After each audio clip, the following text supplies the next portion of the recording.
Hey, Harvey. Hey Sam, how's it going? It's going pretty well. Sorry, I'm a little late. I apologize. No, no worries. All right. So let's go ahead and just dive deep into it. Werewolves Within. Your character is very interesting because I was kind of like, where does this character kind of fit in with his partner? And where is his character going to go? And the movie just kind of just goes all over the place. It's really funny, really interesting cast. And it's also based on a game adaptation. But for you, working with Josh as a director, what did you gain from this experience personally? Like, did you have a lot of fun with it? Was it interesting to work on the horror genre? I was just curious from your perspective, just as your character. I loved working with Josh. He was, when he called me up and we talked about the project and he was pitching me the idea of playing the role. I really heard how passionate he is about this genre. So I felt very safe in his hands. I felt we had a leader, a captain who could sail through whatever seas were ahead, So I feel very comfortable with him and would work with him all over again in a heartbeat. Absolutely. Just because, the final product, you never know how it's going to look. You can only imagine and it comes down to the editing and how the director wants the story to be told and whatnot. And I'm so pleased with the final result and can't wait to see all the bloopers because we had so many bloopers on this then and scenes that were improvised that obviously for time reason you couldn't put everything into the movie, but I'm sure we have tons of stuff that I can't wait to see. Yeah, it definitely felt the atmosphere felt really fun, and at the same time, it looked like it was edited very well. Like cinematography was really good and it was really surprising. It kind of caught me off guard, but in terms of just your character and his partner, I was kind of curious because I was like, okay, it's very implied that they're maybe millionaires, and it's kind of like, what in your mind, what did you make up for this character? I'm not sure if Josh gave you a whole outline of who this character really is, or did you kind of have to make it up in your head of like who he is? If you could kind of paint a picture of what is his background, like as a millionaire, how did they end up in this town?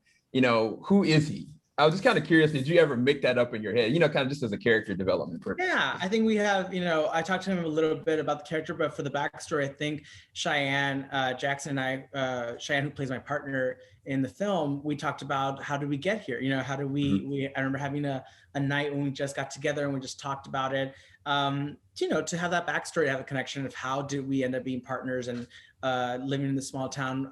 What we came up with and what I came up with as well for my character is that he married Cheyenne. They fell in love. They met in New York City. He's a well-to-do developer or something in that world, in real estate or whatnot.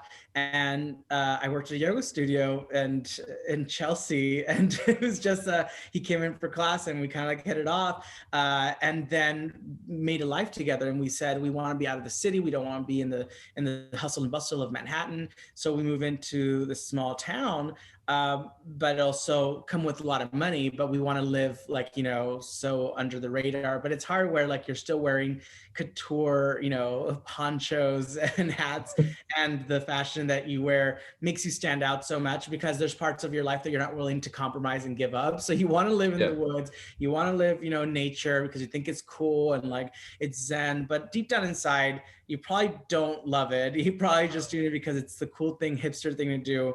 And I'm convinced that like, Cheyenne's character, my husband's character, was the one that like convinced me to move there, open a yoga studio, but also love being the topic of conversation, but hate it at the same time. Kind of being the gay couple in this small town is, comes with a lot of whispers or whatnot, and you hate it, but you also love it. It's like a spotlight. I hate it. Don't put the spotlight on me, but put it on me. So there's that backstory that we kind of came to conclusion for.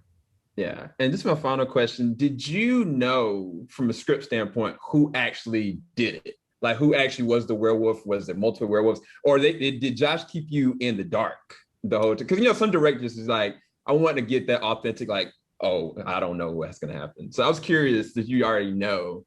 I didn't know. I mean, I knew obviously after you read it, but as I was reading it, I was looking for the clues. I was trying to like figure out who. For a second, I was like, maybe I could be, Exactly. That wasn't the case.